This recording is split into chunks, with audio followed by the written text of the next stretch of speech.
Week 11 of Old Fashioned Football on the Sports Gambling Podcast is brought to you by Underdog. Underdog's got a brand new offer for new customers. Play just $5 and get $100 in bonus funds when you sign up using our code OFFSGPN. Hey, what's up? This is Sam Acho, and you're listening to Old Fashioned Football.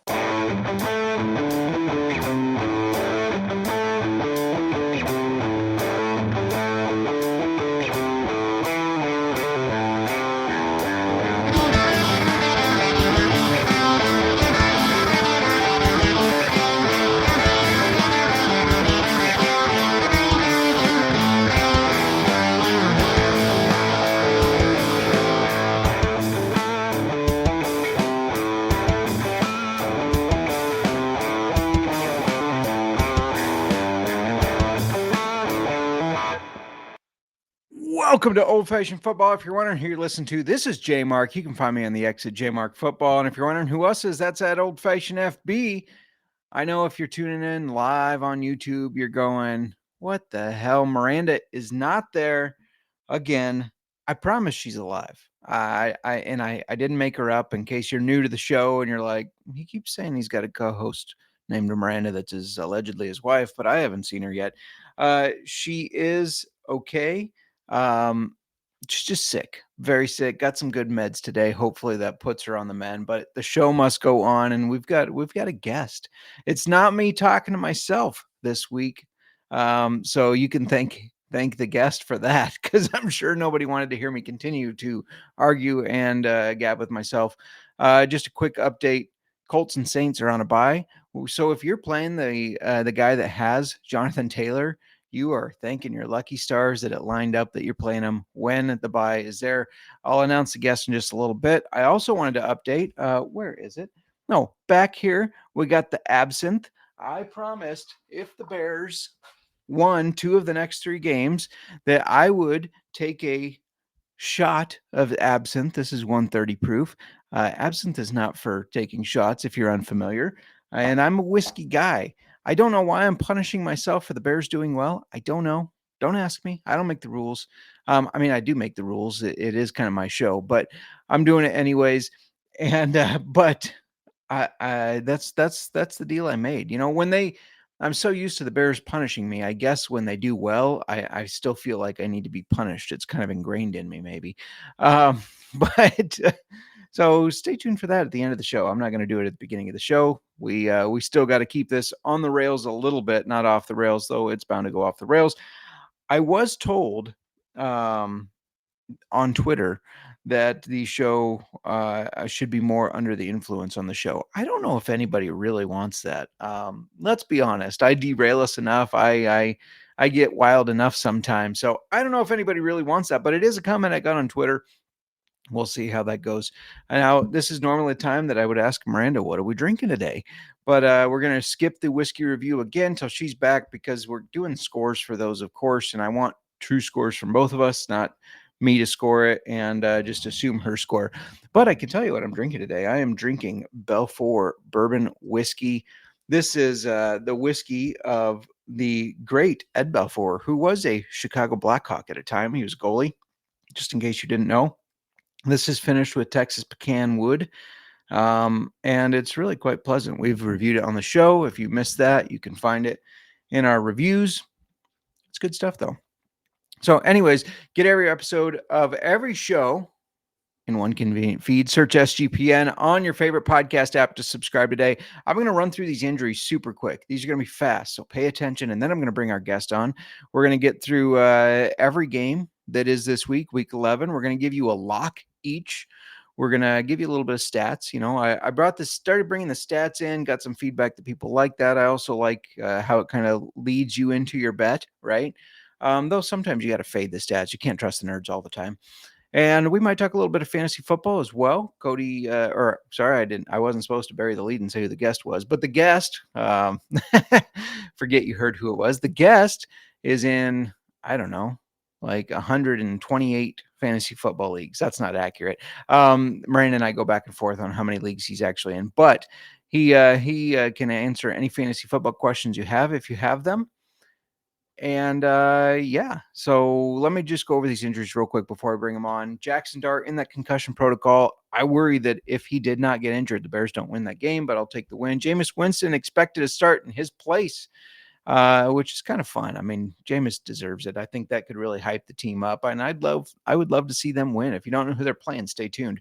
Travis Hunter had a season-ending LCL surgery to repair that, so he's out for the season.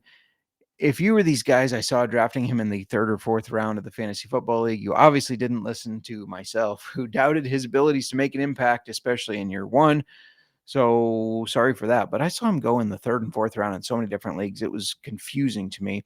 Ramondre Stevenson has been limited in practice with a toe injury. I believe he will be out, though our guest is a Patriots fan, so he can let us know.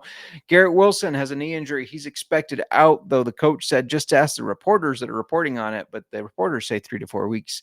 Joe Burrow potentially making a comeback week 13. So check it. He might be available in your league. Somebody might have dropped him thinking, he's not going to be back. It's not going to be relevant. Maybe you're trying to make that playoff push. So check that out. Dalton Kincaid has a hamstring injury. This is a big blow for the Buffalo Bills, which I know our guest loves to hear as a Patriots fan. I don't love to hear it because I have a lot of rostership of him, a lot of shares, if you will. He's got a hamstring injury. Dalton Kincaid out 3 to 6 weeks is the guest that I heard from our buddy Sebastian, the DGen Doc. Make sure you check out his stuff. CJ Stroud still in concussion protocol. We don't know if he's going to clear and play later this week. Bucky Irving is a question mark. Ricky Pearsall, expected to be back, but still uncertain on Brock Purdy. Does not sound like Brandon Ayuk will return quite yet, but maybe next week. And then Terry McLaurin out with another week with a quad injury. Of course, he came back and came back and got injured almost right away. Shout out to the chat. Fortune, the new father. I hope he doesn't mind me announcing that on the show, but the new father, Fortune, saying you invited a Cornhusker fan on the show. Well, first of all, I assumed that you were busy, sir, with your newborn. But yes, I may have or may not have invited a Cornhusker. And you know what? For a Cornhusker fan, he's all right. Let's be serial. This is no longer always fresh, never soggy. This is Serial saying at least there won't be as much tight end talk this week. That's true. Miranda likes to have the tight ends, but maybe our guest will talk tight ends. We don't know. Jamie check in. Hey, dude, is your guest Miranda? I wish it was. She got 3 prescriptions today and some take-home homework from the doctor. So hopefully she's feeling better soon. Hopefully. Nick saying best wishes to Murr on a speedy recovery so that JMark and Murr can meet their godchild. Yeah, we are excited. Michael saying traded Henry Ferg for Jefferson and Pitts. Now have JT Bajan, Jones, Bill, AJB, CD, Jefferson, DJ Hem, Ayuk, Evans, or Watson. I'm going to let our guest digest that for a second. So while he's in the back there, digest that. And we're going to come back to that, Michael. So stick around.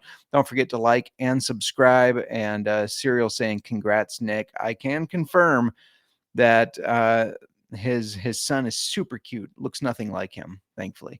Real quick, I'm going to bring the guest in, but real quick, I got to let you know that we are it's always confusing when I don't have my co-star here, Miranda. We're brought to you by Novig, and you got to know that Novig is America's #1 sports prediction market. With Novig, you're getting the best prices. Novig is available in 35 plus states. And if one of your states is that, make sure you're subscribed to our YouTube and you might be able to bet against me. I promised last week I was going to have something out. I did not yet. I apologize for that. Just download the Novig app and you can get $50 when you spend just $5 using our promo code SGPN. So basically, you're going to be betting against me with free money. I mean, that sounds like a win-win to me, right? Get on the action with Novig promo code SGPN. We're also brought to you by Underdog Fantasy. And you know all about Underdog, right? They're the home for pick'em entries where you can win up to 500 times your money. They have all sorts of sports, including CFL, which the 112th Grey Cup is this coming weekend. I'm excited for that. Saskatchewan against Montreal. If you watch the Grey Cup, make sure you drop a line in the comments. I know sometimes Channing is here. He is located in Canada. He is a big fan of the CFL.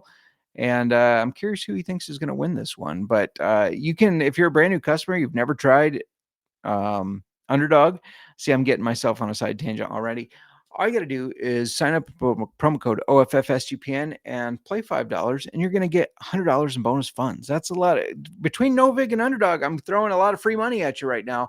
Make sure you capitalize on it. Again, Underdog, brand new offer for new customers. Play just $5, get $100 in bonus funds when you sign up using promo code OFFSGPN. All right. I'm going to stop making him wait backstage. He is the co-host of the NASCAR Gambling Podcast. If you go to Sports Gambling Podcast's website, sportsgamblingpodcast.com, and you find an NFL article, odds are it was written by this guy or myself. I feel like we're the ones that are kicking him out all the time. He also writes a bunch of other articles, not just NFL. He's very good in the betting markets, whether it's NASCAR, football, whatever. Pro and college. He's very good at Underdog fantasy. He's huge into fantasy football. We argue over how many leagues he actually has. I said it was in the 60s or 70s. Miranda says about 200. We can let him speak for himself there.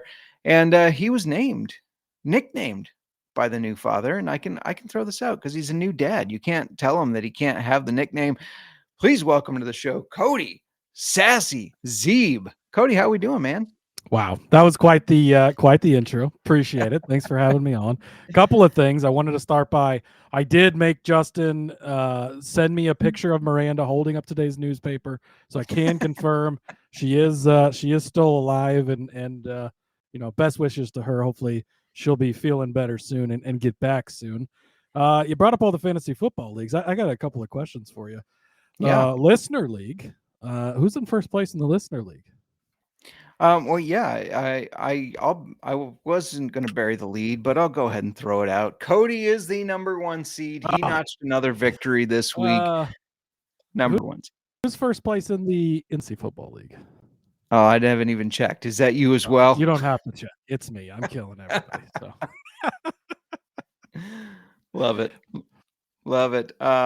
Yeah. How many leagues is it really? Do you know off the top of your head? Well, I think you're both right because it is about 60-ish managed leagues. I think 63 this year which a lot of it's dynasty. So dynasty, honestly, is minimal maintenance, right? You got to go through the waivers every week.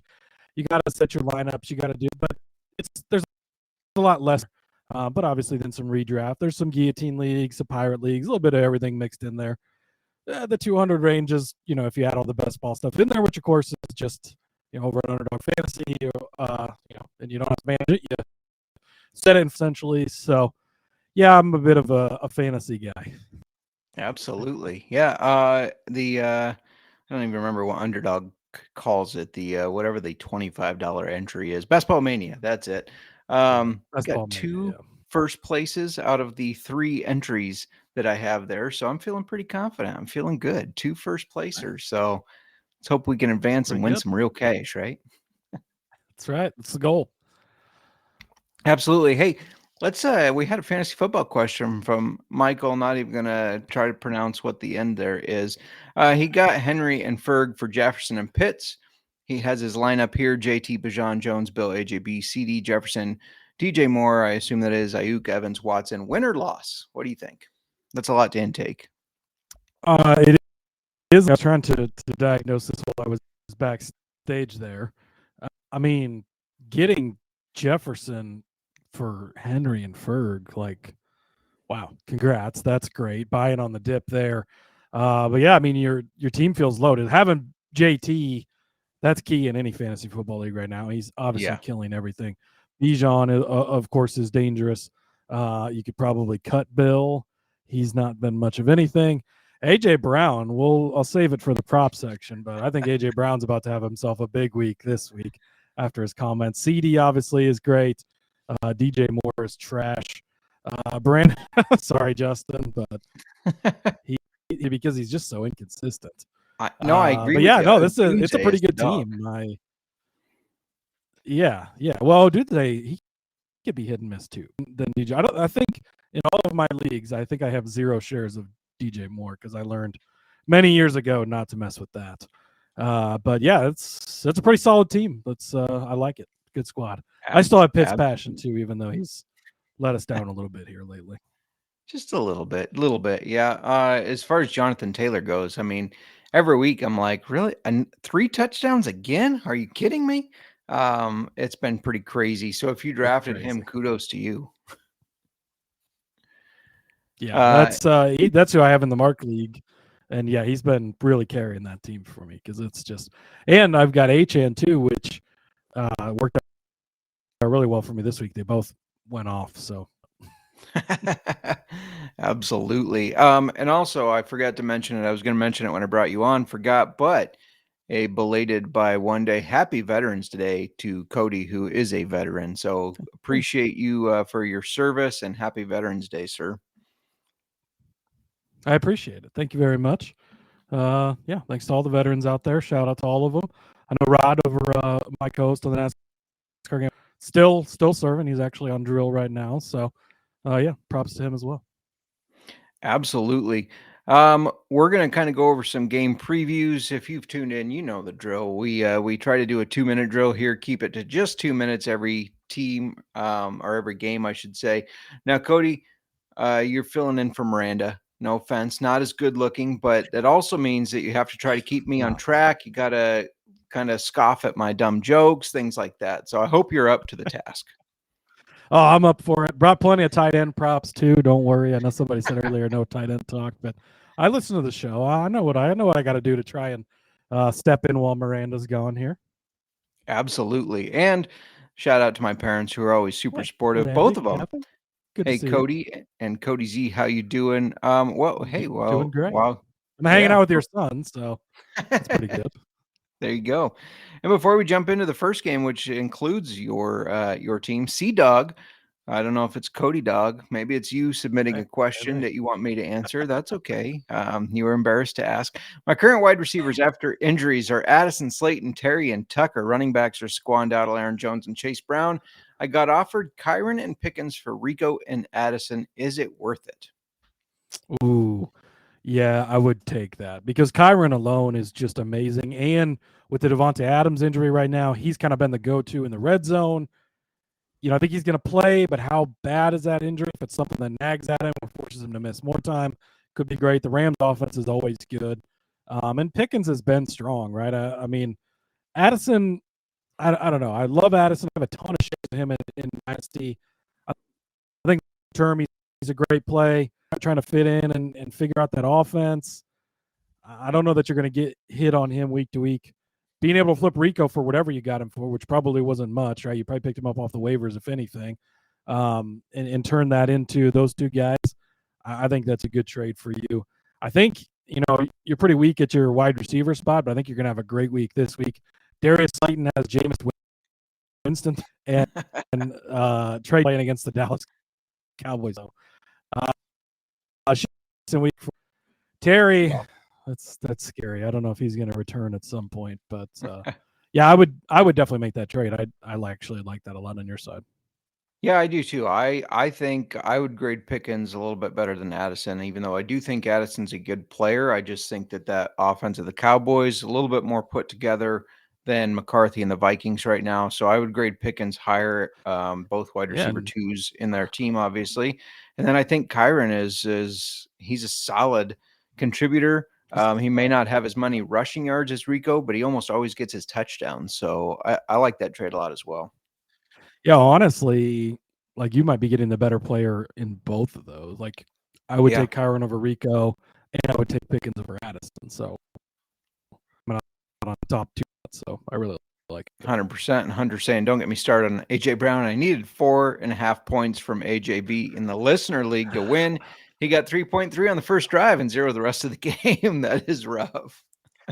He's been tough this year. He told people, if you missed it, he was on some podcast or something and told people if they have him in fantasy football to drop him. So yeah. Yeah, and I think he was on Twitch playing a game, and he put up with like 200 and some yards with himself and 3 touchdowns and said, don't expect that in real life.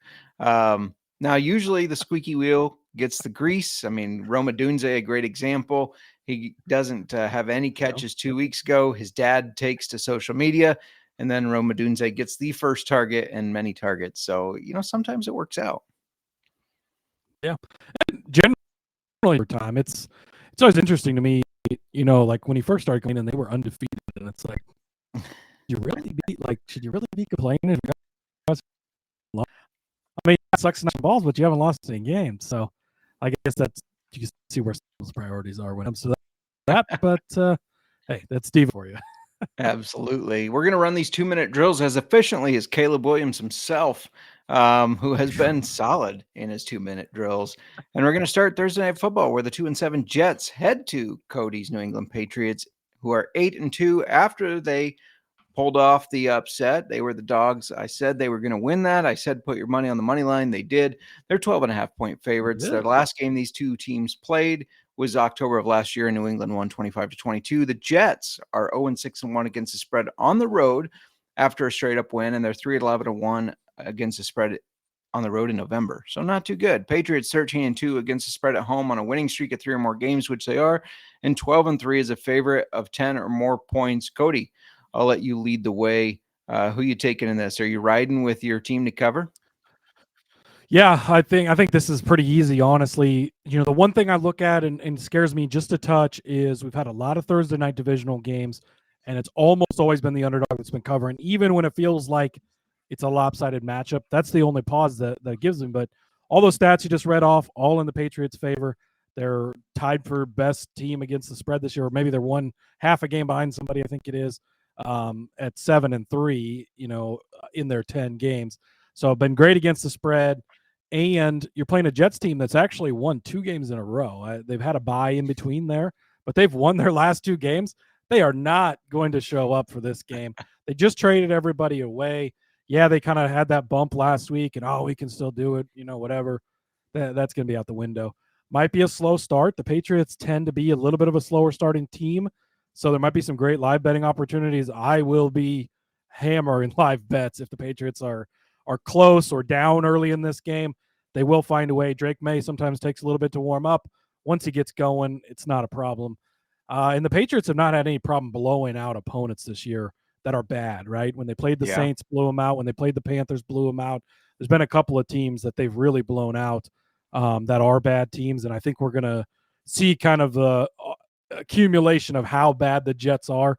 I mean, they won last week, yes, and Fields had 54 yards passing. 42 of those yards were on one screen to Breece Hall.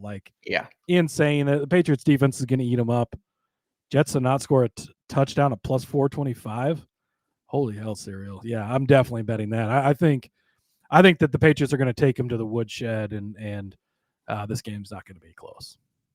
I like it. Yeah, I'm on the Patriots as well, minus 12.5. I don't want to jinx them, but I think this is an easy win. You're starting to get the chatter about Drake May, potentially MVP candidate. And I think he wants to prove that. I think despite the fact that he has played so well, I still think he seems to play with a bit of a chip on his shoulder in a good way. He tends to capitalize on that really well. And you've seen it when he kind of starts slow, like you said. All of a sudden it looks like he's pissed off that he started slow, and he just gets on fire out of nowhere. It's almost like he can feel the people tweeting, "Oh, this isn't a Drake May MVP. Oh, not looking like an MVP right now." And then suddenly, he takes off with it. So 100%. Them being at home too, like the Jets having to come on the road, the Patriots being in the confines of home. I think everything just lines up. Mike Vrabel's a great coach. We talked about it before the season when you had me on. I thought that was the best thing the Patriots could possibly do. That's who I was calling for a couple of years ago when when Belichick left. Glad they fixed that mistake quickly. It's obviously paying off very quickly. But yeah, I think the Patriots really, really roll big time in this one. Absolutely. I got 2 props I really like, both surrounding running backs. Tre'Veon Henderson over 14.5 as the longest rush. I mean, Stevenson, by the way, is officially out. Officially out. So yeah, Henderson over 14.5 for the longest rush. I mean, we just saw him break 2 40-plus yarders. Maybe they were 50-plus yarders. And the Jets they just traded everybody away. Quinn Williams is gone. Gardner's gone. Exactly. That's minus 130. And then right now, if you head over to FanDuel, you can get Brees Hall to record 5+ rushing yards in each quarter at plus 140. I know the Jets are not great, but 5 yards from Brees Hall for a team that Well, runs the ball, I think he's going to get that. I've got a counter to that. So one of Okay. my favorite prop, honestly, Brees Hall, you can get him under 60.5 rushing yards. The Patriots have played 10 games this year. They've not allowed anybody to go over 55 yards in the entire season. Last week, Sean Tucker did get up to 53. He was the first guy to cross the 50-yard mark. And it's not like, oh, they haven't played any running back. Like, you think, oh, guys like Sean Tucker, like they played Devon Achane, they played James Cook, they played Bijan Robinson. None of those guys cracked 50 yards. Now you got Brees Hall on a crappy Jets team. Yeah, they like to run the ball, but I mean, the Patriots have been, and if you are the Patriots and you're Mike Vrabel crafting this game plan, it's going to be like Belichick back in the day, right? Let Justin Fields beat you with his arm because he's not going to, and they're going to sell out to stop the run. And I don't think that. Hey, good to see Rod Villagomez in the chat. Says no one wants a Jets play. Agreed. So take the under on Brees Hall rushing yards. And then my other one, real quick, was Drake May over 239.5 passing yards. I've been playing his over passing yards every week, and he's been pretty good at it. He's crossed the 240-yard mark in 7 of the Patriots games, including 5 of the last 6. And he had that. The one game where he didn't cross it was the game where he set the record for 91.3% completion percentage in the game against the Titans, something Tom Brady never even did. They just didn't need to throw in that game. And that could be a concern in this one, but he's got some really deep ball guys, you know, a guy like Henderson that if they can get the ball in his hands, he can go do all the work. Mac Hollins, if you can get Kyle Williams last week, we saw his amazing speed, get him the ball on the outside. I think that May will cross this number once again. And I think you're probably on the same page as me. You got to start Henderson if you have him in fantasy, right? Oh yeah, absolutely. I mean, I've been starting him a lot of places all season, just waiting for the breakout because that's been the most frustrating thing about the Patriots. It's hard to get upset because again, you're 8-2, so if a guy's not getting work, you know, it's hard to be too upset about that. But yeah, with Stevenson being out, I know Jennings is still beat up. I haven't seen his official status if he's going to play or not.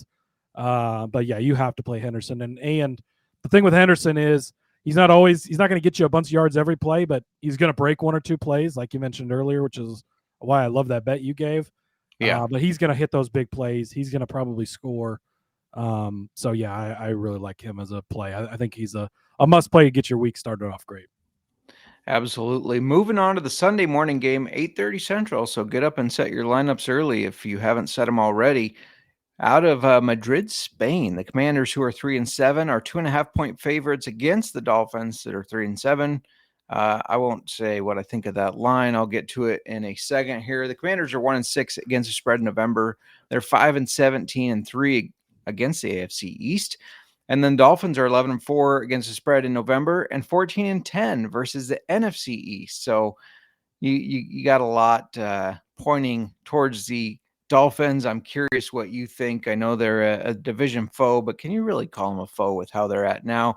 I know at the they beat the Bills last week. I love the Dolphins. There you go. You love them.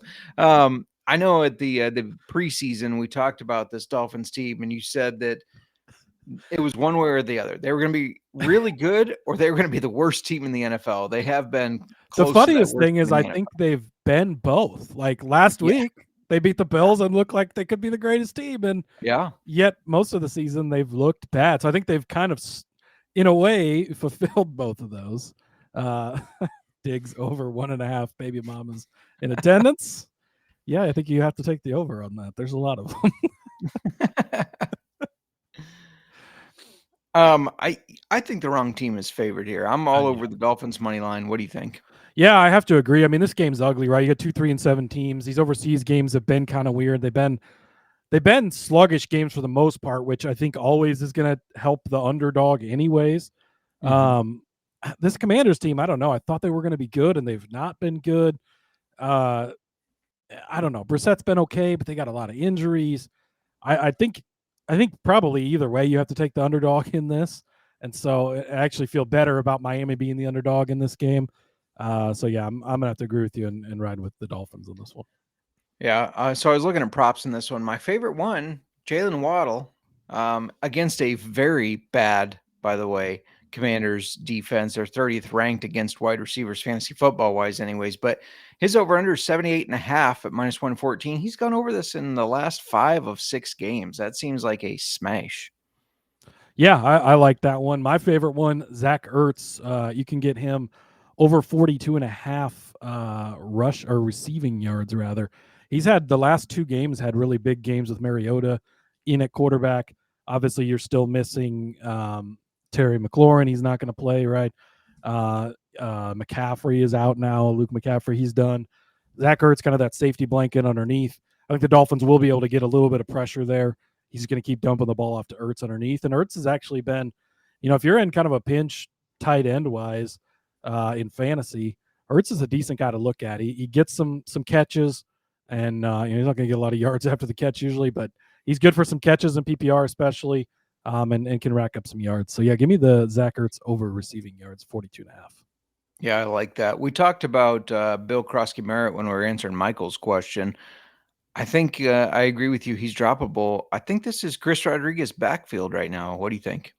Yeah, I agree. I mean, Bill, thank God I have like one share of him in all my leagues. I was sort of like getting that FOMO at the beginning of the year, and I'm like, oh man, did I miss?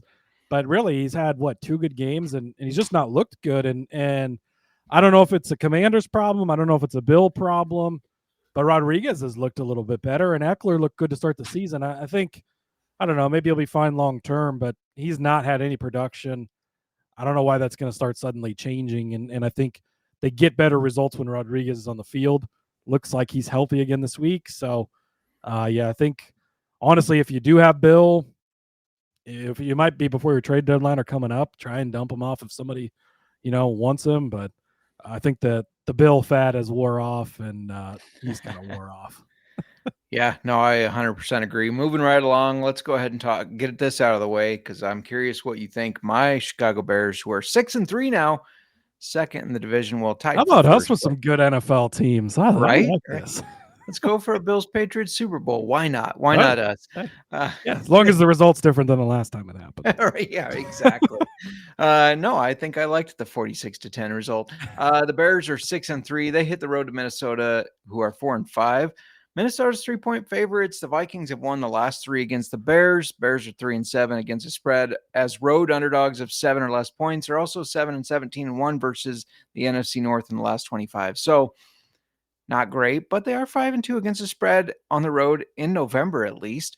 The Vikings are 4-11 against the spread in their second game of the season versus an opponent, which of course the Vikings won the first one. They're 30-19-1 at home after a loss, and 54-41-5 against an opponent that's coming off a win.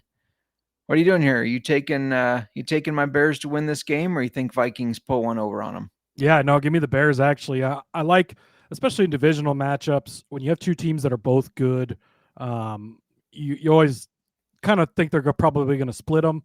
Minnesota got theirs early. Bears have looked really good kind of down the stretch, right? The Patriots kind of stumbled out of the gate. Bears a little bit too, but they've looked good as the season's progressed. Really like them. I'm still not sold on J.J. McCarthy. I never was really sold on him going there. I thought they made a mistake letting Darnold go, which clearly I think maybe they did.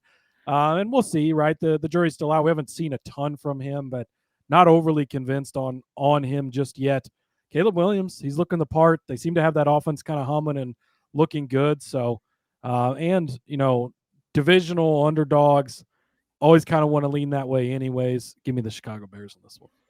100% agree with you there. Bears money line. Let's fucking go. I'm so tired of social media. Well, Caleb Williams might have won the game, but he had a terrible passing completion percentage. I don't give a fuck. He won the game. He literally put that game on his back and ran for it and won the game for them. So I don't care what his passing completion was. The end result's all I care about. Speaking of running for it, I didn't see any props on this game when I was looking, but love Caleb's rushing yards. He had 58 rushing yards against the Vikings in week 1, and I think that he's going to have a repeat performance of that.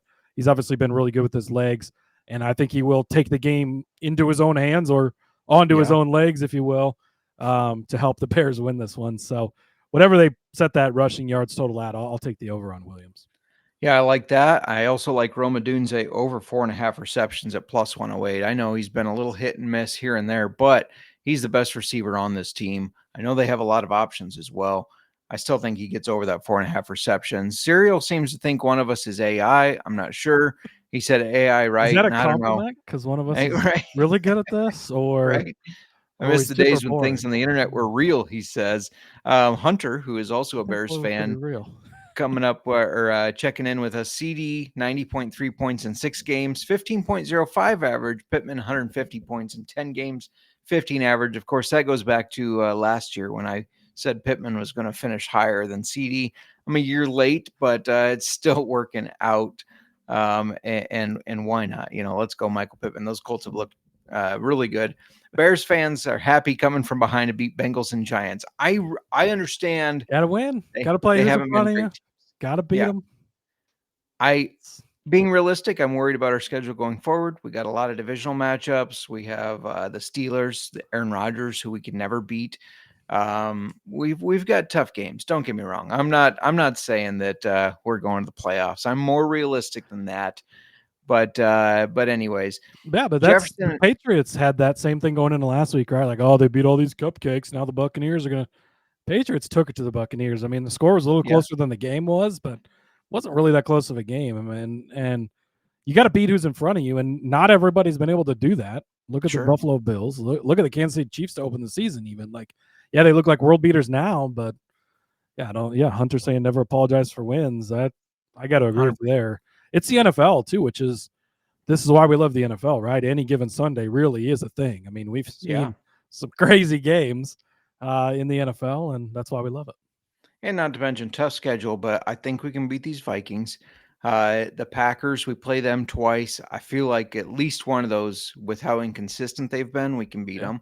You can't tell me Ben Johnson doesn't want a little bit of revenge against the Lions. I mean, come on, we got some wins potential there, and let's finally fucking beat Rodgers. I mean, he's old enough; we can finally beat him, right? I'm out on this. I don't know what to do with the Steelers right now. I can't get them right no matter what the week is. I don't know. That's fair. Moving to the next game, Panthers are 5-5 at the 3-6 Falcons, but the Falcons are 3.5-point home favorites. Earlier this year on 9/21, the Panthers won 30 to nothing. It was a really like, what the fuck are the Panthers doing type of deal. Panthers 11-4 on the road against the spread in their second game of the season versus an opponent. They're 9-1 after a straight up loss. 11-4 in the last 15 as an underdog. Falcons, though, 6-1 against the spread when revenging a loss to Carolina. 15-9-1 at home versus Carolina, and they're also 2-5 though on a losing streak of 3 or more. I don't know. This is a tough one to me. What are you doing here? This might be one of the toughest games on the week to pick. Why are the Falcons favored when they lost 30 to nothing earlier in the season? But because honestly, I was hoping the Falcons were going to be the underdogs because I'd be like, oh, the second divisional game, like they're going to come back. Panthers have not been that good on the road this year.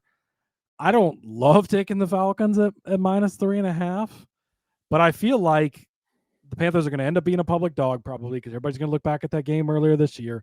They've not played that good on the road. Yes, they've had their spots, like 5 wins for the Panthers. That feels like they won the Super Bowl already. The Falcons, they've been pretty disappointing overall. They did keep it close with my Patriots a couple of weeks ago, but I don't love it, but I am going to take the Falcons at -3.5 on this one. Well, maybe I'll make you feel better because I'm right there with you. I agree. Panthers are going to be public dogs. Public dogs have fleas, and the taking them plus the 3.5 seems way too easy. The line seems like a trap. Fishy, but I think they're begging you to take the. Yeah, I think that is what it feels like. Is they're begging you to take the Panthers, and I think like I try to look at all the games before I see the lines and think. Who's going to be the favorite? What do I think the spread's going to be roughly? Kind of try and make my decisions before I get swayed by a number. And I thought the Falcons would be underdogs. I was going to be, salivating to take them. But I think this is a spot where you don't overthink it and you just take them with the points. And I think they'll get it done at home. Yeah, yep, absolutely. And Serial pointing out the Panthers are 2 wins away from me having to chug a rocks glass full of twisted tea. I'm worried that is going to happen. Yama Puppy will answer your question in 1 second here, but before we do, I got to ask, back here.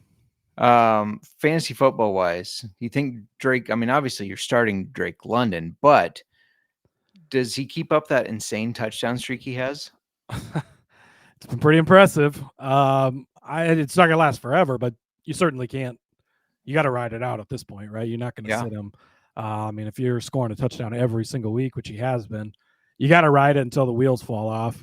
It's Atlanta. The wheels will probably fall off at some point. But he's clearly, Penix loves him. And you get these big, tall wide receivers that are like that. And you just pepper them with targets when it gets to the red zone, and it's hard for them not to keep catching them. So, and clearly that's his go-to guy when they get in the red zone, when they get anywhere close. I think, well, the stat was something crazy, but all but one of his touchdowns were inside the 20-yard line or inside the 15-yard line. I don't have it right in front of me, but a ridiculous amount of when they're close to the end zone, that's when they're going to him big time. So ride it until the wheels fall off. It's been working, and I think he's going to keep going to him because it's been working. Yeah, no, I absolutely agree. I love his over 76.5 receiving yards at -114. I mean, sometimes it seems like that's the only guy Penix is willing to throw to, so I'm taking the over there, unless it's Bijan. He also throws to him. Yeah. You got any props you like on this one? Yeah, I like Bijan Robinson over 76.5 rushing yards. He had 72 on only 13 carries in that first game. They lost 30-0, so, you get behind, you start throwing the ball more. You're not going to run Bijan as much once you're down so much. I think the game script's going to be flipped this time. 72 carries, pretty efficient on 72 rushing. 72 carries would be crazy. 72 rushing yards on 13 carries, pretty efficient. I think we're going to see a pretty good game from him. I know Algiers kind of been getting in there, vulturing some of the touchdowns, which is unfortunate in terms of fantasy, but I think Bijan will get his this week and be a big part of them winning. Yeah, absolutely. Yama Puppy 1381 saying start 2, Hall, ETN, or Diggs. I'm going to say absolutely start ETN. Yeah, ETN's the must start in this. Then it's between Hall and Diggs. Who are you taking, Justin? Oh, man. The Jets have been so inefficient. I said to bench Hall last week. My dad, who has him in our family league, he's in one fantasy football league. He has Breece Hall. He benched him. And he said, hey, you said to bench this guy. I said, he only had 8 points until that 42-yard catch and run for a touchdown. So I was the thing with Hall, like, he has still been good for fantasy. And I was trying to pull up his stats here quick. Like, he's delivered just about every week, but he has had some bad weeks. Diggs, on the other hand, I don't know. Booty's out again, so that's probably good for Diggs.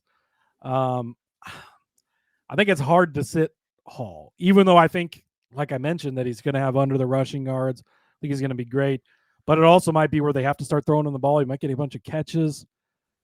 I'm probably going to play Hall unless you're a massive underdog. A lot of times, too, like when you're setting your lineups, you have to take into account what your matchup looks like, right? If it's going to be close, 100%. I would start Hall.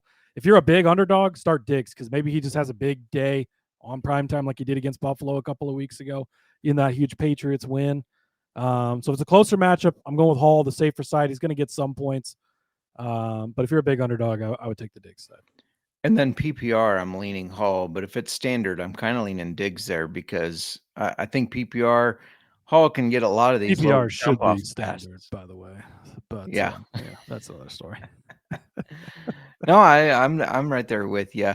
Channing checking in, better late than ever. Cheers, Channing. 4K Taiwan saying Judkins, Chase Brown, or Henderson. You starting your boy? You start them all. Start them all, right? Yeah, that's a hard decision. Oh man, I think I'm going Henderson tough. Because I think the Patriots route this game, therefore he runs the ball a lot. Who's your Judkins is the must start, right? I don't know. Chase Brown's got a juicy matchup too. I know. Well, that's Steelers, Pittsburgh, defenses. right? So I'm thinking Judkins. I think you have to start Judkins. He's been disappointing a little bit, but he's such a good running back. He's got that 3 touchdown upside if they figure it out. Yeah. I mean, Brown's been great, especially with Flacco in. I don't think you can go wrong here. I'm going to play Henderson. I'm partial to him. I like having a guy on Thursday night in that standalone game. You get to get the week started off right. And you don't want to regret not starting somebody on Thursday night too. So yeah, I'll go with Judkins and Henderson, but honestly, I don't think negative game script for Judkins, but isn't that every week? It's the Browns. He's still pretty good usually, so I don't know. I'm going Henderson. Yeah, I'm going Henderson and Judkins. Because I think he said start 2, right? No? He just said which one. Oh, you just got to pick one? Oh, geez, that's even worse. It's a tough decision. I'm going Henderson. Yeah, give me Henderson then. I'll take him as well. Like you said, when we previewed that game, they gave away their good players. They traded them away. So, yeah, they looked okay last week, but I just think that was that one game bump of like, oh, let's rally and show we didn't need them. And Patriots dominate this game. And you saw, we saw in the preseason what Henderson could do, right? And it was like, oh my goodness, he looks like CMC at times, like all this crazy stuff. And we saw it play out in real life last week with Stevenson out, with Jennings beat up. Stevenson is already ruled out, so that's good. I haven't seen an update on Jennings, like I mentioned, but I know he's banged up. So, and Henderson was questionable, but he'll be fine. Yeah, I do like Henderson. Yeah, I'm sure you saw it, but the wasn't it a Patriots defensive tackle they put in as fullback who took out almost the entire offensive line? Oh yeah, when he went to block. Yeah, Mike Vrabel, he got multiple touchdowns when he played for the Patriots, so he loves the defensive guy playing on the they put in a just massive defensive tackle, just ran in that fullback. He was beautiful. That's pure football. I love it. Don't inflate Cody's head anymore. It might not fit on the screen, but yes, this is the Zeeb that is dominating our listener league. Yeah, maybe. Let's move on to the Bucs and the Bills, where they're both 6-3. The Bills are 5.5-point favorites at home. Bucs are 9-1 after a straight up loss. They're 5-1 against the spread against Buffalo. 7-0 when traveling 1,000 or more miles. So they obviously travel very well. Bills 3-8-1 against the spread at home versus the NFC South. 9-19 at home after playing Miami. But they are 7-3 at home on Sunday and 6-1 at home against teams with a winning record in the last 7. I should have looked how many of those were against the Chiefs, because I feel like they do play the Chiefs in the regular season well. You're going to be happy with this. I'm taking the Bucs money line. Ooh, I would love that, because that would give the Patriots a little more cushion there in the AFC East. Although I will unfortunately say I have a lot of Bills parlayed to win the division, because I thought that was such a shoe-in. You and me both. That's okay. I'll take the Patriots 80-1 Super Bowl ticket that I have instead. But yeah, this is an interesting game. Obviously, two heavyweight teams, two really good teams, both coming off of losses. So that's kind of an interesting angle.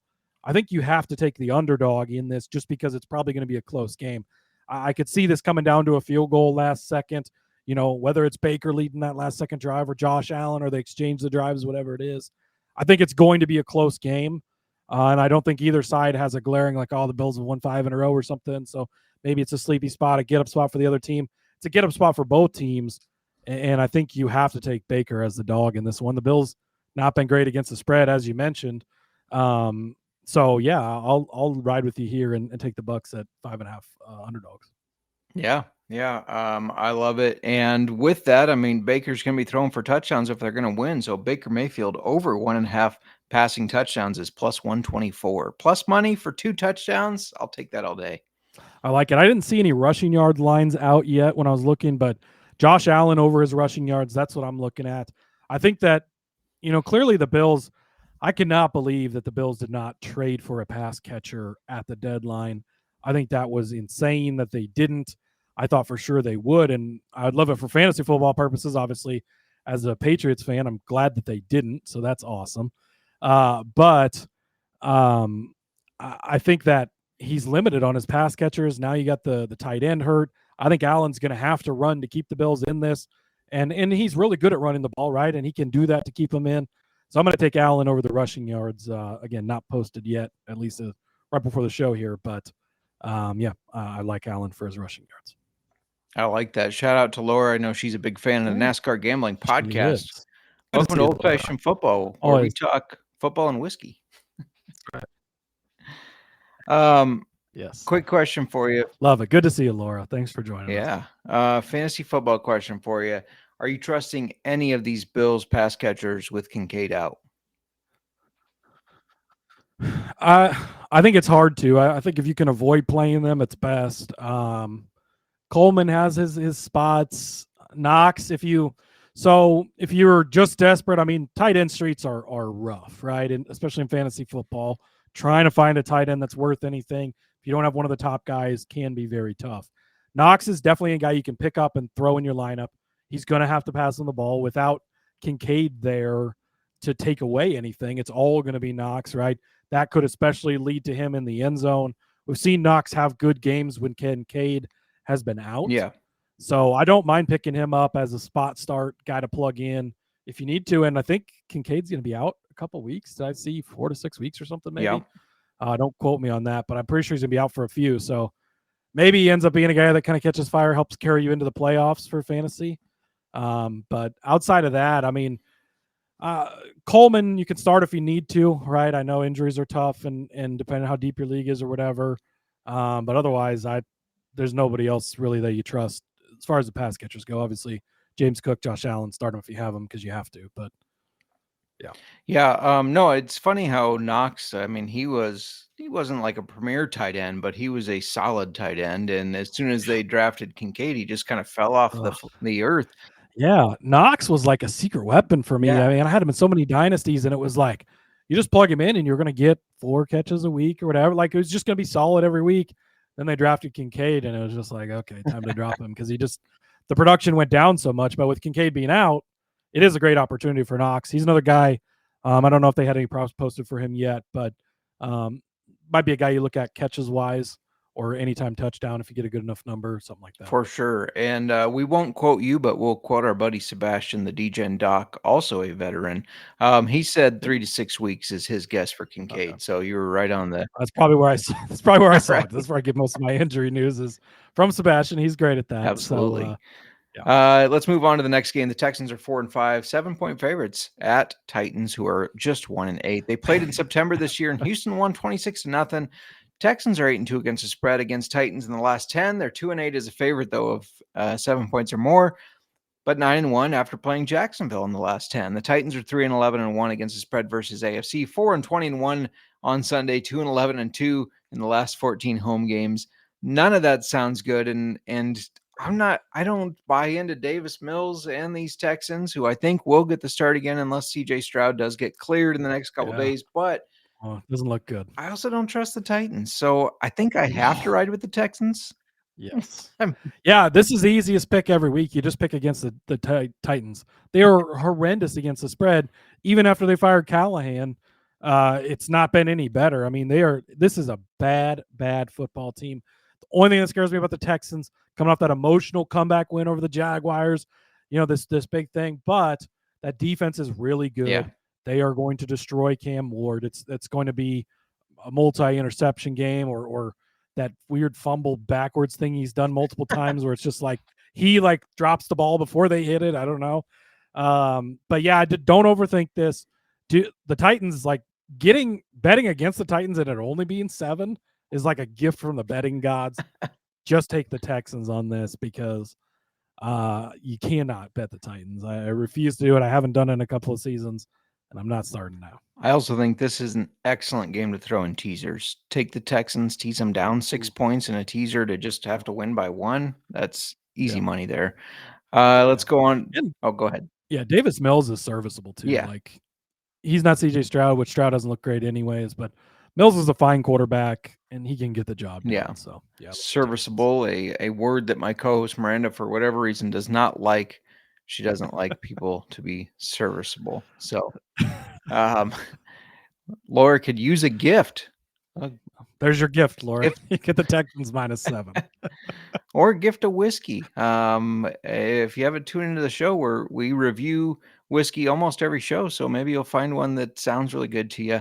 I'll tell you what sounds good to me. The Packers at home, on the road, they're 5-3-1, 7-point favorites against the Giants, who are 2-8. But in comes the ultimate motivator, or Jameis Winston. Packers 1-6 against the spread in the last 7, 3-7 against the spread against teams with a losing record. Hilarious. They are 7-3 on the road after playing Philly for whatever reason. Giants 7-3 versus NFC North. 10-5 at home versus opponent on less than 6 days rest. 6-3-1 versus Green Bay. Green Bay has not been impressive. Do I think they win this game? Yeah. Do I think they cover the 7? I really don't. I mean, yeah, I expect Jameis Winston to turn the ball over here and there, but I expect Jordan Love to do the same. So I think I'm going to take the +7. Mainly, I mean, take that with a grain of salt because I'm a Bears fan and I want them to fail. But give me Giants +7. What are you doing here? Yeah, it almost feels trappy, which I don't love, but Jameis Winston spike, you get that ultimate motivator, right? Love this guy. Yeah. He's going to be slinging the rock all over the place to the Giants and to the Packers, unfortunately. They also get the fired coach bump, right? The coach gets fired. Now, I don't know that this team necessarily hated the coach. We'll see how that goes. But in general, outside of the Titans, usually when a coach gets fired, the team kind of steps up that next game and performs well. Yeah. So you have that angle in there. The Packers have not been good at covering the spread. I do think that they'll win this game, especially coming off of a loss. They got something to prove, right? But Giants get home field advantage, you like as well. So, yeah, I'll take – give me Jameis. We'll ride with Jameis and the Giants in this one. Yeah, so Jameis Winston for a prop here to throw an interception is way too juiced. I know you only pay the juice if you lose. It's only -190, right? So I don't know. It might be worth it, Justin. But Jordan Love, a guy who I've seen make throws that if Caleb Williams made those throws, he would be so trashed. But him to throw an interception is +126. I know the Giants defense isn't great, but I also think Jordan Love makes some dumb mistakes. So I'm gonna ride with that. Yeah, I might get in trouble betting props on this game because Jameis is going to go sling the ball. Like I don't remember who it was, but credit to them. Somebody said he's going to have a 303-3 game. He's going to throw for 300 yards, 3 touchdowns, 3 interceptions, and that's probably about right. You can get his over 240 passing yards at +109. This dude knows how to sling the rock. I mean, he's going to throw the passes. Wan'Dale Robinson, longest catch. I'm going to be looking at that. Former Husker. So this probably be a good game for Slayton. That young guy they have, Hyatt, I think it is, that's not very good. He's just run and catch the ball is all you got to do. Jameis is going to be throwing it all over the place. So I love, and you get a plus money, his over 240 passing yards. Absolutely. Cam Ward or Will Levis, Serial says, I think at this point, it doesn't matter. Yeah, I think at this point, Will Levis would probably be better, but you can't bench Cam Ward. And Levis is out for the season with that injury anyways, so that actually is nice for the Titans because they don't have to worry about that. But I don't think it matters. If you're starting him for the Titans, I think they're screwed either way. You go put Tom Brady out there, and he might have a problem. Like, that Titans team is so bad. I think Ward probably is the better guy long run. I think Levis never got enough of a chance like he should have. And he could be one of those guys we see surface later on, a Baker, Geno, Sam Darnold type where it's like, oh, this guy's actually kind of decent in the right scenario. In the UFO, but I think, maybe that too. But I think he just, got shafted on a shitty team, honestly. That's fair. Chardonnay tonight. There is a whiskey, I'm blanking on the name, but there is a whiskey that's finished in Chardonnay barrels. Might be right up your alley. The next game, we got just a couple more noon games. I feel like we are failing at the 2-minute drill here. Probably my fault. So bad. Bengals are. It might be my fault. But. Bengals are 3-6. They're playing the Steelers, who are 5-4. Steelers are 5-point favorites. They last played on 10-16, where Cincinnati won. I believe that was Joe Flacco's first start, 31-31. Bengals are 18-32 against the spread on the road as a dog, but 18-34-1 versus Pittsburgh.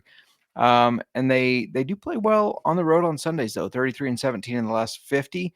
Steelers are 12-3 at home versus the AFC, including 7-0 against the AFC North, 10-5 at home in November. Who you riding here? What old guy you taking? I think Mike Tomlin is who I'm riding in this one. But yeah, give me Rodgers and the Steelers. I mean, losing to the Bengals earlier on when they probably should have won that game. I think they're going to take that. And another, spot where, okay, you have, are they equal division teams? I don't know, but you have where they've already, the Bengals have already got their win.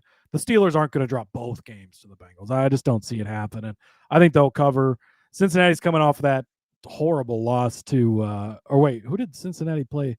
I was thinking they played the Jets last week, but that was the Browns. Never mind. I think they were on a bye. I don't remember They who. lost I to the think they were on Bears, a then they bye. went on a That's right. bye. That's right. But either way, give me the Steelers in this. I think the Steelers take it. Again, Bengals could be a little bit of a public dog here where it's like, oh, they've been playing pretty good. You know, Joe Flacco, this and that. They beat them earlier this year. I'm staying away from that. I think this is kind of the week where maybe we're flipping some of these divisional scripts and the guys who should have maybe won the earlier games or were the better teams start taking some of those wins. Yeah, no, absolutely. I don't mean for this to be a cop out, but instead of taking the spread, I'm gonna lock the under here. I think that this is gonna be a lower scoring game, which I don't know. Did you see this game before? right? That's what makes me think it's gonna be lower scoring for whatever reason. 48.5 points. I like the under. I like Cereals DK 60 plus at plus 120. No. That's not bad. Fuck no. I hate it. Has DK been playing football the last month? Because my fantasy teams, he has not. The dude's so like he's good in the red target like we talked about earlier in Rodgers. Otherwise, I'm starting to think the guy sucks at football. Maybe I'm just upset as the DK manager right now, but not touching that. I will take Higgins over longest catch, 21.5. Look, Joey F, as they're calling him, he likes to air the ball, and Higgins runs fast ball. So I'll take it. Absolutely. Hunter pointing out Love and Winston both to throw an interception is plus 222 on DK. I like that. A12 FGB. Should I trade CMC and Ibuka for Amon and Bajan? Ooh, that's tough. No. I don't think so. I don't think I'm trading CMC at all. CMC is just the game breaker that he is amazing. And Ibuka's been great. He's been consistently good. He is the guy there. Even if Godwin comes back, I don't know if Evans is coming back, but yeah, give me the CMC Ibuka side. I get Amon's good. I get Bijan's good, but man, their offenses too are tough. Like they get a lot of touchdowns poached from them. There's a lot of options in their offenses. I'm sticking with the CMC Ibuka side. I think I am too. I really like Ibuka. Amon is good, but they also spread the ball around a lot in that offense. They run the ball a lot as well. And I think CMC has a slight edge over Bijan. We did not talk Niners. We're going to do that soon. Real quick, let's just this game real quick. Chargers, Jaguars. I'm taking Chargers minus 2.5. I don't think the spread's big enough. What do you think? I've been jagging off with Kramer all year, but this is a tough one. I don't know. Give me Jacksonville. Everybody's going to be on the Chargers. I'll take the Jags. Me included. We're going to talk about those afternoon games real quick, and then I got to get Cody out of here. But before I do, I got to let you know we're brought to you by Rhythm. Rhythm is crushing it in college football and NFL with picks and props. Rhythm's also giving away weekly cash prizes just for tracking your bets in the app. Track 5 bets of the same type from any model you build, and you could win $1,000 just from tracking your bets. You can even do that if you get the free 7-day trial. Just use promo code SUPN25, though, when you download the Rhythm app for 25% off your first month. Download Rhythm and use promo code SGPN25. Let's talk about that Niners division. But first, starting with the Seahawks and Rams, both 7-2. Rams are 3-point favorites. Seahawks 8-2 as road underdogs, but only 2-8 against the Rams in the last 10 against the spread. Meanwhile, Rams are 13-2 on Sunday. They are 6-0 when they're favorites of 7 or less. They were in 2024 anyways. 11-5 against the spread versus the NFC West. They play the NFC West very well. Sam Darnold has looked great. Don't get me wrong. I'm all over the Rams here. Props weren't available from what I saw. So from here on out, I think it's just locks. I'm locking the Rams. What are you doing here? Yeah, give me the Rams as well. Going against Seattle has been tough this year because they've been so good, and they've actually been better on the road, which is kind of weird with being the home of the 12th man. You'd think they'd be better at home. But I think Sean McVay might be able to dig deep into the ghost closet and make Sam Darnold see a ghost or two. Absolutely. 49ers 6-4. They're 2.5-point favorites at the Cardinals, who are 3-6. They played on 9/21 in San Francisco, just won 16-15. That one screwed me over in a lot of bets that week. because I was very confident in San Francisco to cover, and they did not. They are 10-5 on the road versus the NFC West, though. They're 5-1-1 before playing Carolina. Sometimes those stats are weird, but I like to use them to my benefit. However, they are 7-18 on Sunday in the last 25, which is a weird stat. Cardinals 8-2 as a home underdog, 11-4 against the spread after a straight up loss. They're 5-2 when the total's 45 or more, but they pissed me off so much last week because I thought they could cover that game and they looked like ass. So 49ers minus 2.5 is my play here. What are you locking up? Yeah, I'll take the 49ers as well. I love Arizona. They're a team that I'm on, but Marvin Harrison is now met. They have three healthy wide receivers on the roster with Zay Jones. Whoops, we lost Cody.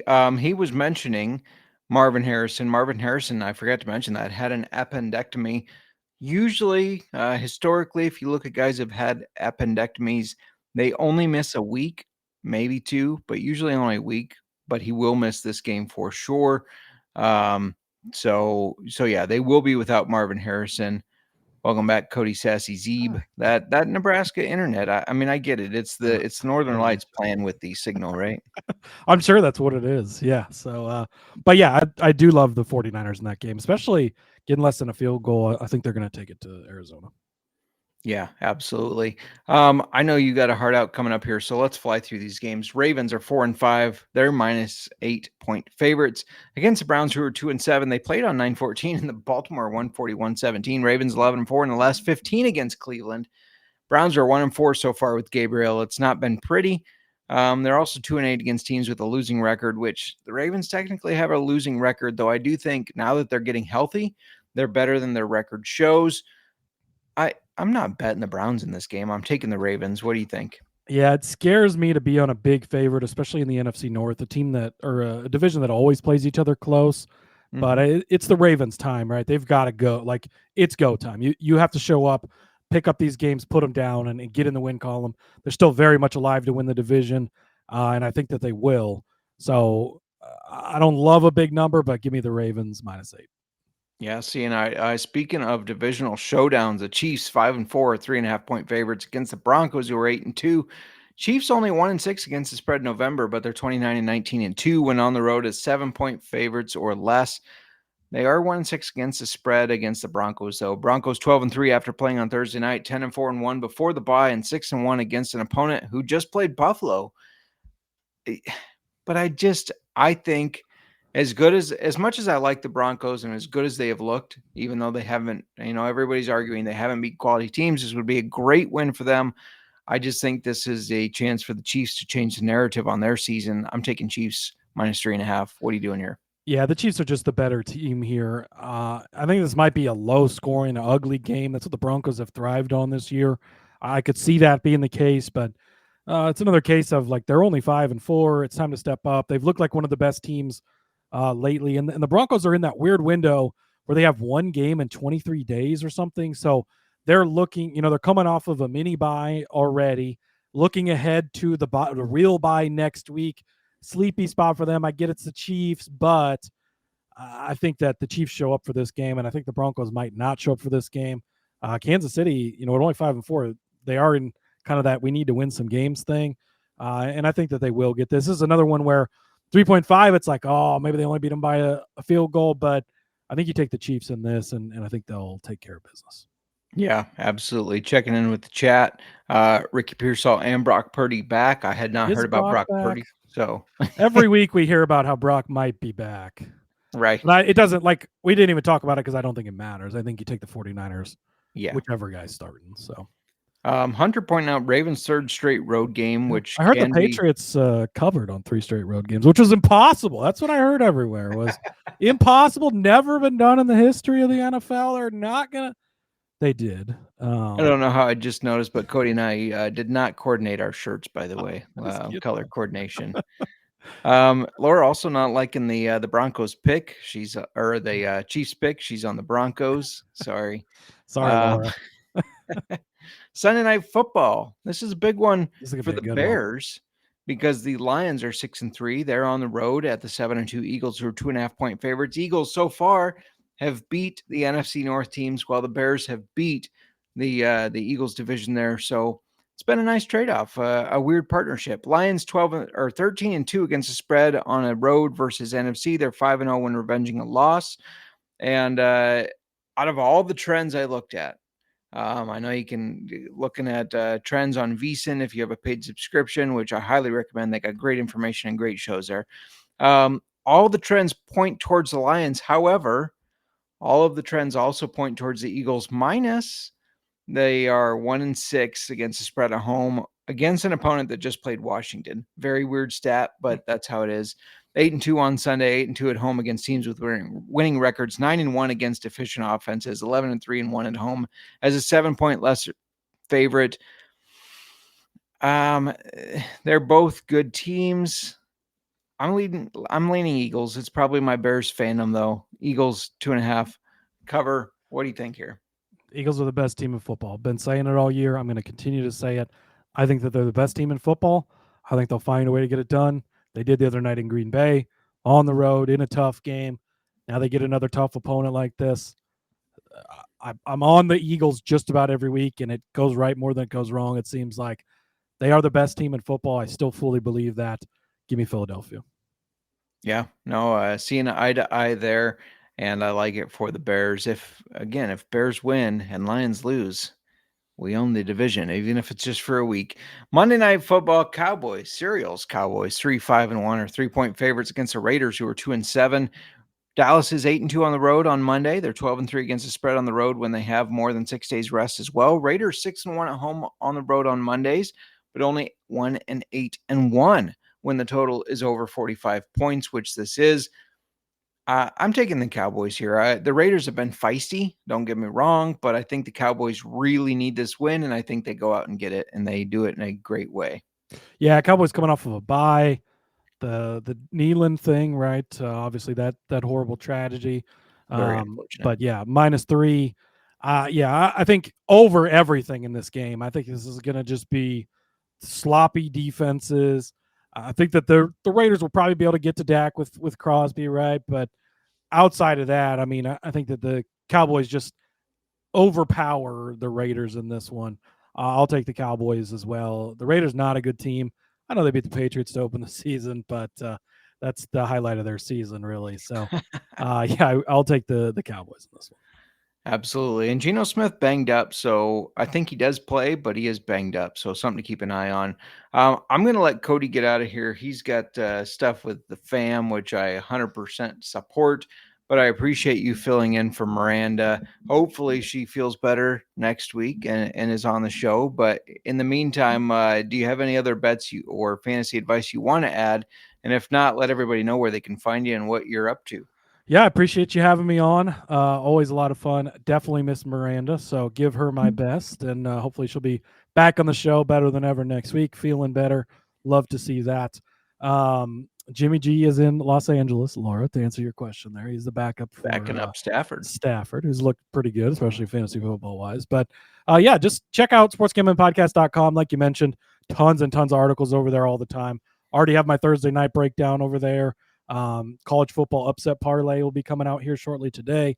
I do NFL props weekly, all sorts of other stuff, content for the website. So check it out. You can follow me over at Husker_Zeeb on the X machine. Share all my work there. NASCAR Gambling Podcast. You can check that out. We're into the short off season right now, but still having plenty of fun. And again, just appreciate you having me on. Well, thank you for keeping me from talking to myself for another week, because as it goes okay, but I can't even. You've done a great job. You've done a great job last couple weeks. Thank you. So, we do miss Miranda because she, of course, is the best part of the show. Yeah. But you've been okay holding in for her. My biggest complaint is I don't get enough time to take a drink during to pause and just take a drink when I'm talking to myself. You can't have awkward pauses on podcasts, but when you're the only host, that's what happens. So it is tough. I've been there before. All right, Cody, good luck in fantasy football unless we play each other. I'm not sure if we do, but if we do, then not good luck in that league. Thank you for joining us, and cheers, and we'll have you back soon. Sounds good. Appreciate it. Thank you. Cheers. Thank you.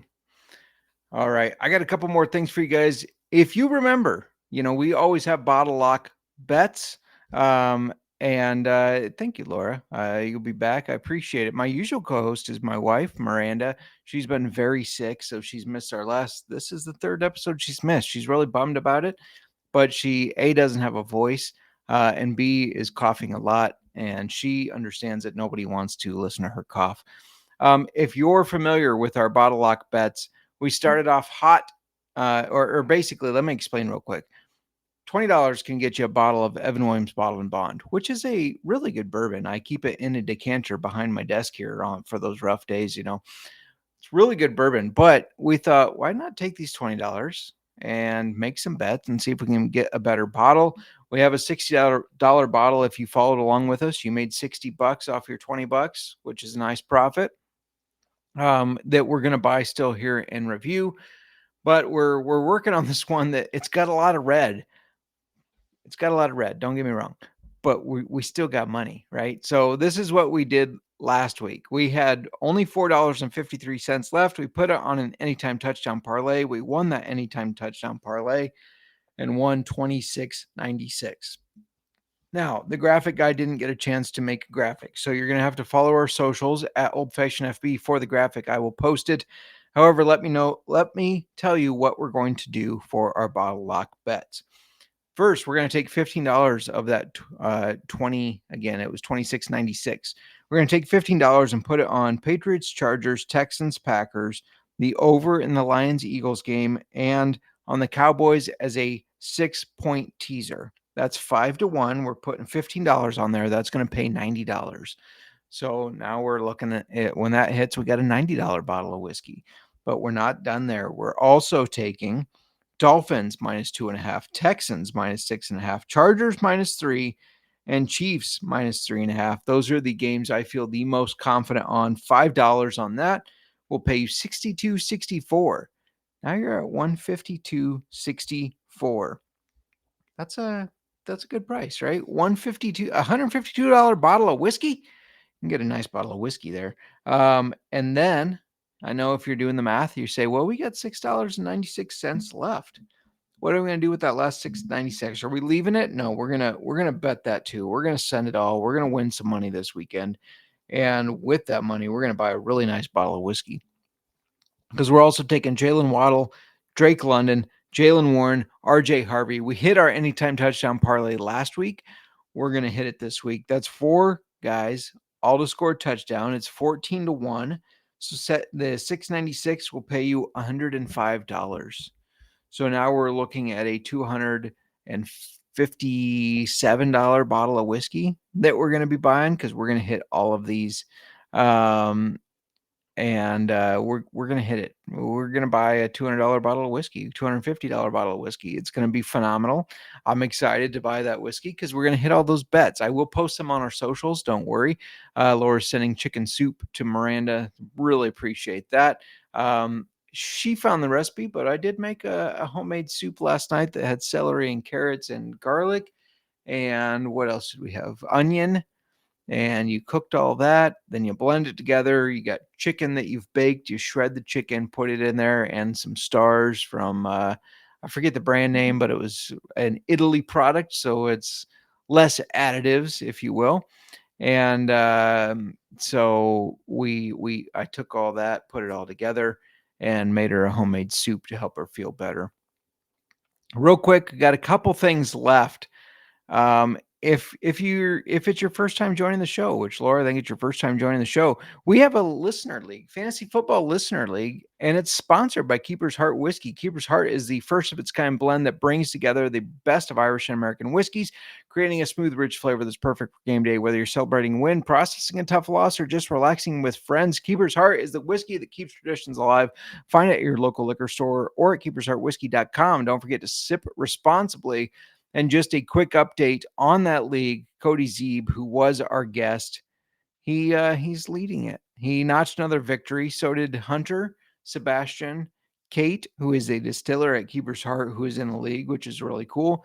And Channing and myself, we all notched wins. If the season ended today, Cody would have that number 1 seed. The distiller at Keeper's Heart, Kate, would have the number 2 seed. Then Fortune, our co-host Miranda, Sebastian and Channing would make the playoffs, but just outside of the playoffs, 4 teams are 4-6. So it's still anybody's game, never over till it's over. And Islam Makachev or Jack Della Maddalena. Cyril, I got no idea what you are saying. No idea. Who are you asking here? Yeah, I don't have an answer. Is this a soccer play? I know Cyril's got some good soccer plays. But the parlays and the anytime touchdowns I just gave out, they will be on our socials at Old Fashioned FB on the Twitter, on the X machine, as Cody said. And I also do an anytime touchdown article on Sports Gambling Podcast, so make sure you check that out. Now, if you've been listening to us, you know that I said that if the Bears win 2 of the next 3 games, that I would take a shot of this absinthe. It's a 50 milliliter, so your airplane bottle. It's 130 proof. I think absinthe is great in like Sazerac Rise, right? I don't think I don't think absinthe is good as a shooter, but this is the bet I made. If the Bears won the next 2 of 3, they won the next 2 of 3. They haven't even got to that third game, which I think they're going to win as well. If you want to see me do more bets for booze, comment what you want. I mean, comment on our Instagram, Twitter, YouTube, comment what the bet should be.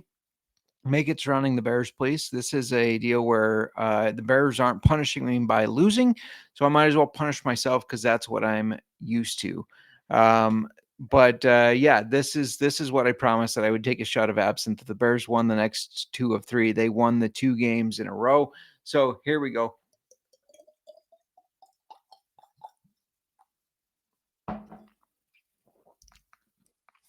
Whew. That was rough. Oh, whew. I'm a whiskey guy, not an absinthe guy. The eyes are watering, but there we go. That's what it is. If you don't like black licorice, you won't like absinthe.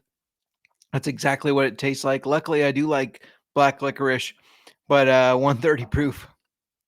That's a little rough on the system, but that's the punishment I get since the Bears aren't punishing me because they keep winning. Yeah, and Serial pointing out he is a legend with the footy. You can find him on the Discord, SGPN's Discord in the football or soccer channel. And Laura said, I see smoke. I feel the smoke. It's burning the eyes. That's all I got at Old Fashioned Football today. We're going to be back next week. Hopefully Miranda is healthier.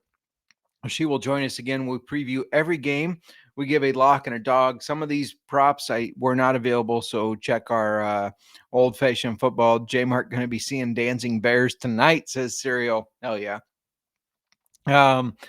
Check out our socials. I'll be releasing some more bets. We had a crazy week last week. We were up 37 units.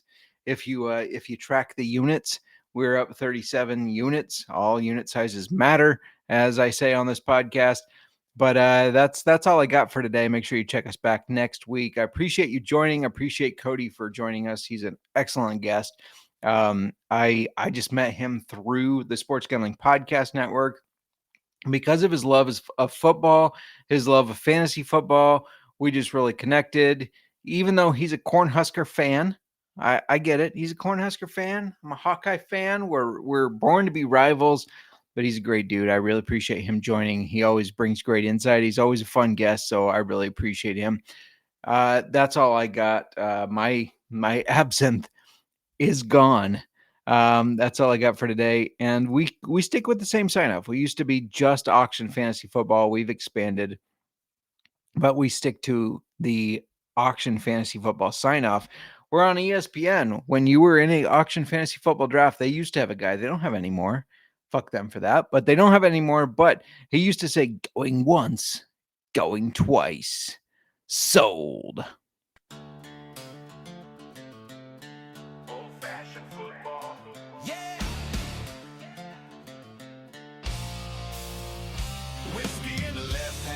Microphone in the ride, you ready for some football tonight?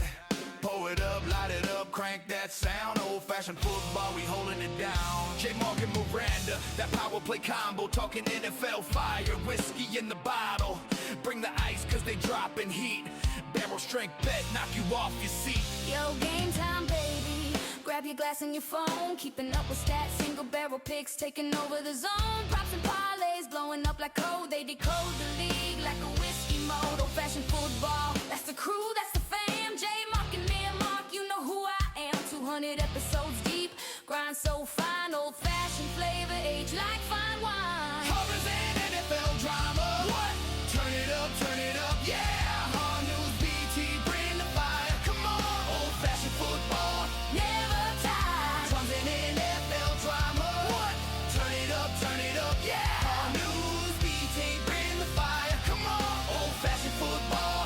Never tired. Casual, cool, no suit, no script. Me and Mark twisting that whiskey drip. Chats lit up, community tight. Followers riding through the Monday night. Week previews, recaps, bet in motion. Pure devotion, no dilution potion. NFL talk bold, unruly. They rock the mic, raw, keep it truly. Pour another drop, yeah, let it burn. Lines twist up, whoa. Watch them turn, drop that beat, make it shake. No fake, all steak, old-fashioned take. What? Say it again, old-fashioned. Louder. Say it again, old-fashioned. Family. Football, whiskey, Respect. whiskey, respect. Old-fashioned football. Say it again, old-fashioned. Louder. Say it again, old-fashioned. Family. Oh, whiskey, Respect. whiskey, Respect. old-fashioned football. We ride or die. Yeah. JMark, Miranda, represent forever. Whiskey in hand, feel alive. Prope, papping, depes collide. Old-fashioned football, we ride or die.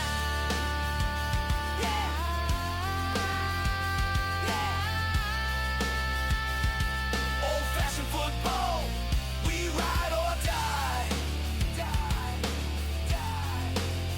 Yeah, JMark, Miranda, represent forever.